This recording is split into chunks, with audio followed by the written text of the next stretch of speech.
नमस्कार, public live news से मैं वैभव त्रिपाठी, जिला संवाददाता प्रतापगढ़।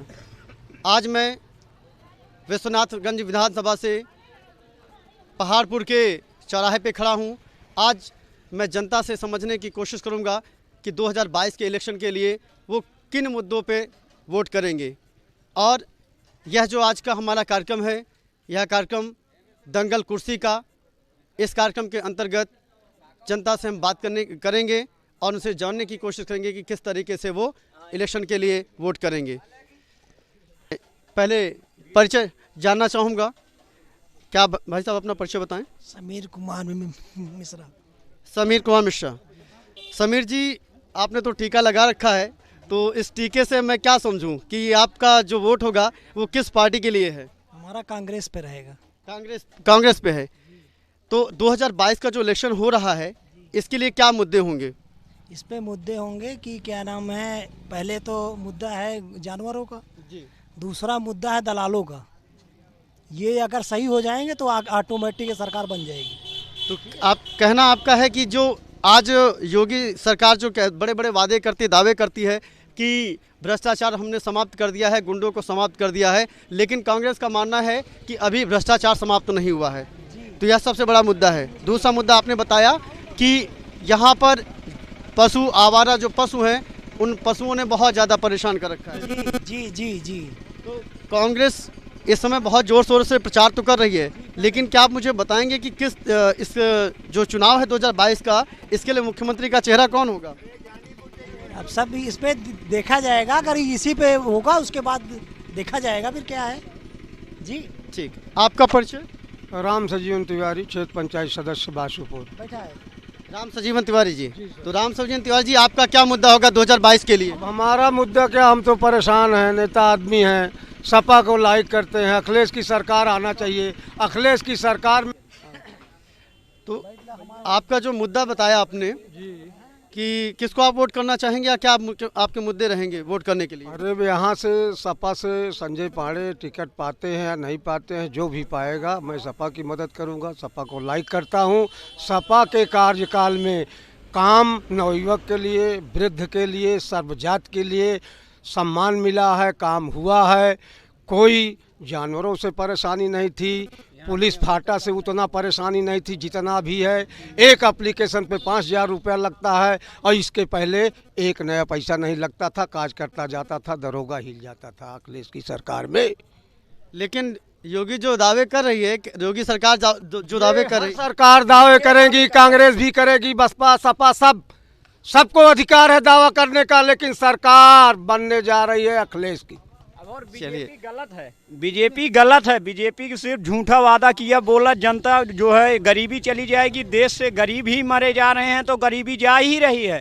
कोरोना से दिल्ली में लॉकडाउन, बम्बई लॉकडाउन, और कोरोना में एक बहाना है।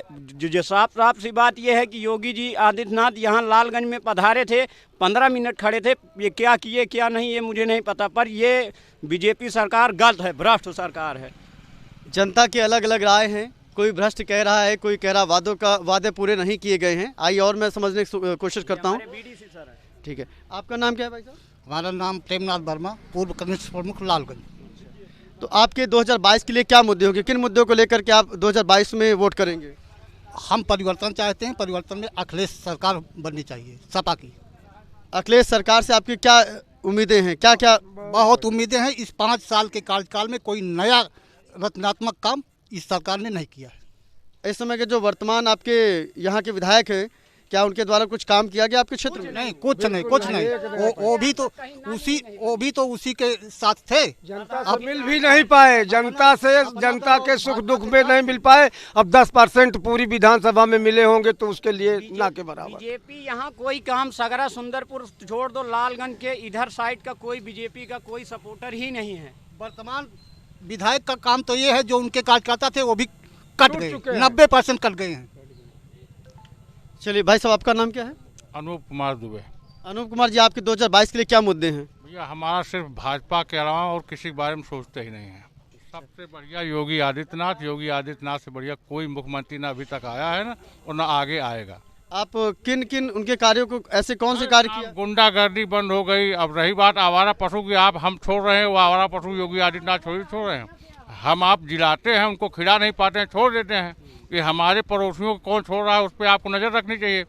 पुलिस के लिए उन्होंने करा है, हर जगह जो है उनकी शिकायत कीजिए, उसके साथ जो है कार्रवाई करेंगे। जो हम ही आप गड़बड़ हैं तो आवारा पशु योगी आदित्यनाथ जी थोड़ी छोड़ रहे हैं। गुंडागर्दी दूर हुई, सड़कें अच्छी बन रही हैं, और भ्रष्टाचार तो जो नीचे से ऊपर तक पहले सपा उपा भ्रष्ट कहीं नहीं रहा है, तो ओका हटवाए में तो कुछ समय लागे। जिंदगी भरे के जो ना गंदगी एक दिन में थोड़ा दूर हो था। अब योगी सब उम्मीद उकरे यहाँ कि सब आउटे मार एकदम फिर कहते हैं अरे ये लॉकडाउन, इतनी बड़ी बीमारी हुई, इतना सब कुछ हुआ, उसके बाद भी लोगों को खिला रहे हैं, सब कुछ कर रहे हैं, और क्या चाहिए। इसका मतलब आप ये मानते हैं कि योगी सरकार की जो शासन है और उनकी जो कथनी करनी है दोनों में अंतर नहीं, यानी उन्होंने जो बोला है उसको किया है। सबसे सिंपल जो है देखा था, जो ना है दीवार तोड़ रुपया निकलती है, इत्र जो है समाजवादी इत्र से जो है इतना पैसा कमाया जा रहा है कि दीवार तोड़ करके रुपया निकल रही। बतावा, एक लंगोटी पहन के, एक सिंपल कपड़ा पहन के, मुश्किल से 250 कपड़ा पहन के उत्तर प्रदेश का मुख्यमंत्री जो है एक खड़ाऊ पहन करके चलता है। बताइए, कोई आपके रोड पर चलने वाला जो है सिंपल आदमी भी उनसे जो है ज़्यादा कीमती चीज़ें पहनता है।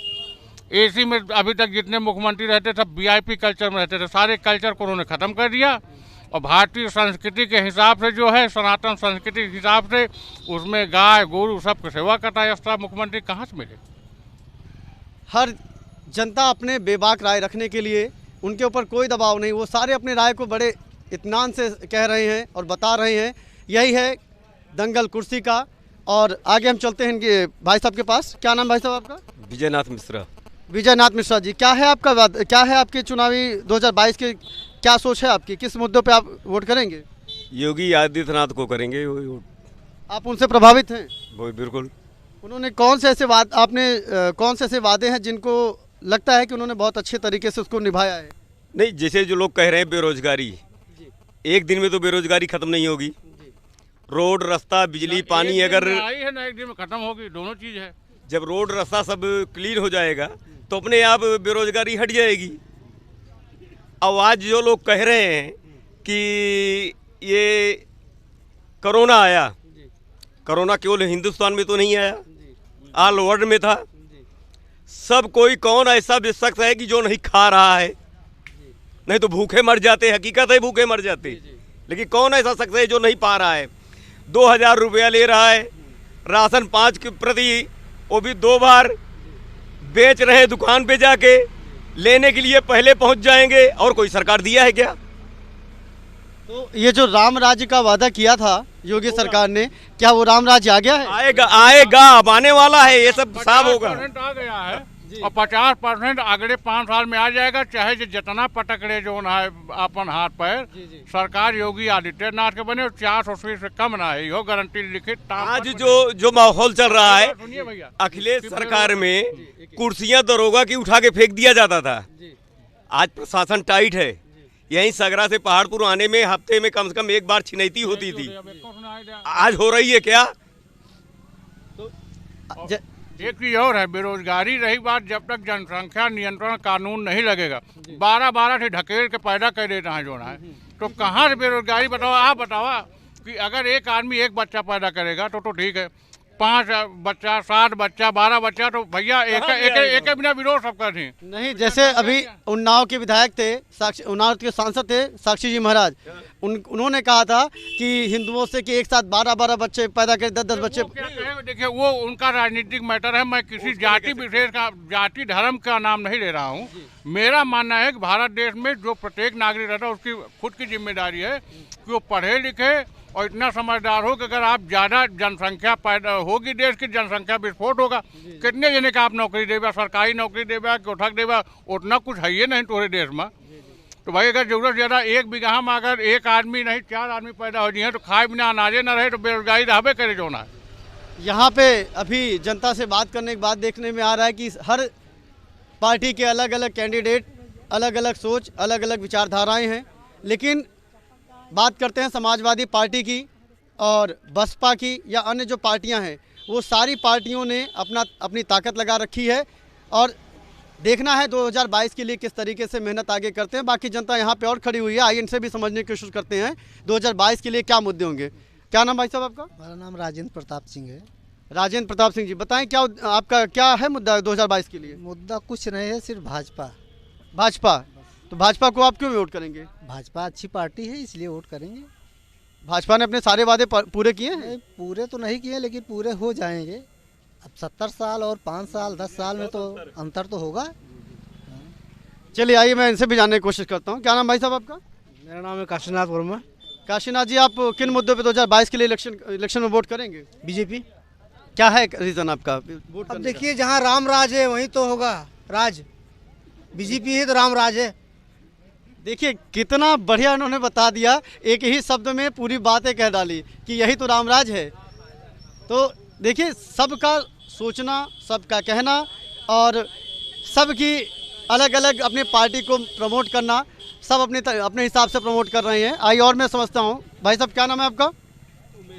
उमेश पाल जी। 2022 के लिए आप किन मुद्दों पे? देखिए ये तो बहुत गलत चीज़ है। सरकार कहती है कि गुटखा का सेवन नहीं करना चाहिए, ये आपके शरीर के लिए हानिकारक है। तो बताइए, इसको रखिए जेब में, इसको फेंकिए। बताइए किसको वोट करेंगे 2022 के लिए? अबे ये तो सरकार आने के हिसाब से पता लगे। नहीं तो आप कैसे, क्या है, किन मुद्दों को लेकर क्या वोट करेंगे? अरे हम तो भाजपा को देंगे। भाजपा को वोट देंगे। कोई खास बात है भाजपा को वोट करने का? नहीं, बात यह है कि हमारे बिरादर से खुद ही विधायक खड़े हो रहे हैं। तो यानी यहाँ पे जातिवाद का भी मुद्दा है, यानी सारे मुद्दे यहाँ पे आपको मिलेंगे। जातिवाद है, समाजवाद है, सब अलग अलग अपने तरीक़ों से बता रहे हैं। तो ये था हमारा प्रोग्राम दंगल कुर्सी का, पहाड़पुर विधानसभा विश्वनाथगंज से। मैं वैभव त्रिपाठी, कैमरामैन सूरज के साथ। धन्यवाद।